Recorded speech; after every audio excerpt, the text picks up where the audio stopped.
This is Seeking the Word. In this episode, the reading is from Genesis chapter 5. The intent of this episode is to read the text carefully and attentively in order to understand what is present in the passage itself, without teaching or preaching. This is the book of the generations of Adam. In the day that God created man, he made him in God's likeness. He created them, male and female, and blessed them. On the day they were created, he named them Adam. Adam lived 130 years and became the father of a son in his own likeness, after his image, and named him Seth. The days of Adam, after he became the father of Seth, were 800 years, and he became the father of sons and daughters. All the days that Adam lived were 930 years, then he died. Seth lived 105 years, and he became the father of Enosh. Seth lived after he became the father of Enosh 807 years and became the father of sons and daughters. All the days of Seth were 912 years, then he died.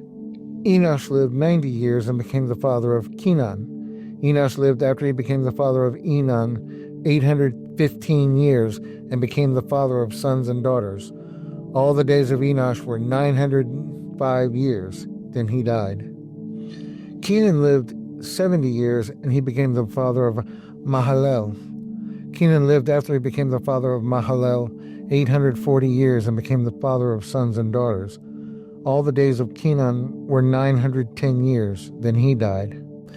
Mahalalel lived 65 years and became the father of Jared. Mahalalel lived after he became the father of Jared 830 years and became the father of sons and daughters.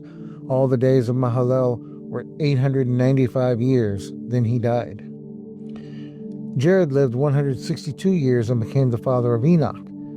Jared lived after he became the father of Enoch 800 years and became the father of sons and daughters.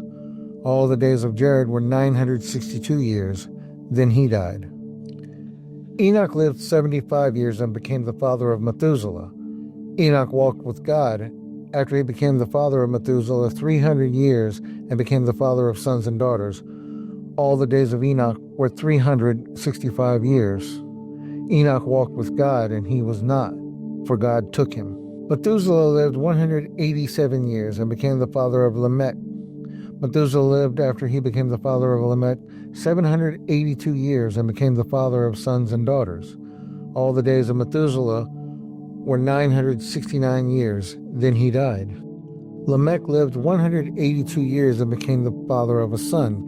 He named him Noah, saying, "This one will comfort us in our work, and in the toil of our hands caused by the ground which Yahweh has cursed."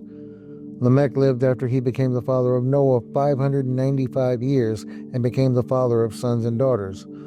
All the days of Lamech were 777 years, then he died. Noah was 500 years old, and Noah became the father of Shem, Ham, and Japheth. The passage opens by identifying itself as a written record of generations, beginning with Adam. It restates the creation of humanity in God's likeness and the naming of male and female as Adam. The structure that follows is highly patterned and repetitive. Each generation is presented with a consistent sequence: the age at which a named son is born, the years lived after, the mention of additional sons and daughters, the total lifespan, and the statement of death. Only male descendants are named in this chapter. While each figure is said to have sons and daughters, no daughters are named individually. This stands in contrast to the previous chapter, where some women were named. The pacing is steady and formulaic, moving from Adam through successive descendants. The repeated phrase, "then he died," marks the close of most entries and creates a regular rhythm across the chapter. One entry departs from the established pattern. Enoch's life includes the repeated statement that he walked with God, and the usual closing line of death is replaced with the statement that he was taken. After this deviation, the genealogical pattern resumes with Methuselah and Lamech. A brief spoken statement is included when Noah is named, explaining the reason for his name and linking it to the condition of the ground. The chapter ends by shifting focus forward. Noah's age is given, and 3 sons are named without further details, leaving their lives and actions unstated. As I reflect on this chapter, what stands out to me is the repeated structure of the genealogy. Each generation follows the same measured pattern: one named son, many unnamed sons and daughters, a total number of years lived, and then death. That repetition gives the sense that the text is intentionally tracing a specific line forward. Although each person is said to have many children, only one child is named in each generation, and the narrowing of focus feels deliberate. Within that pattern, it also becomes clear that only male children are named. Women are acknowledged as daughters, but they are not identified individually. As I sit with that, it feels inseparable from how human families and societies often function over time. Men, as the physically stronger sex and often the primary labor force, appear as more visible drivers of the family lines in historical records. That doesn't suggest to me that women have no influence or no voice, but that their influence may be less visible, more subtle, or exercised behind the scenes rather than recorded directly. At the same time, the chapter opens by affirming that humanity, male and female, is created in God's likeness. That creates a tension for me as a reader, not necessarily one the text resolves. I'm aware that I bring my own assumptions and biases into that tension. I understand men and women as complementary, with value and balances out through different contributions rather than identical roles. So I notice the patriarchal shape of the genealogy without feeling surprised or unsettled by it. It feels neutral and expected, based on how history itself often appears. The interruption of the pattern in the account of Enoch stands out sharply. After hearing "then he died" again and again, its absence is unmistakable. Instead, the text emphasizes that Enoch walked with God and then states that God took him. It does not explain how this happened or what that moment involved. The passage leaves that difference unexplained, drawing attention to it without resolving it. The opening reminder that humanity was created in God's likeness, followed by the statement that Seth was born in Adam's likeness and image, frames the genealogy in a particular way.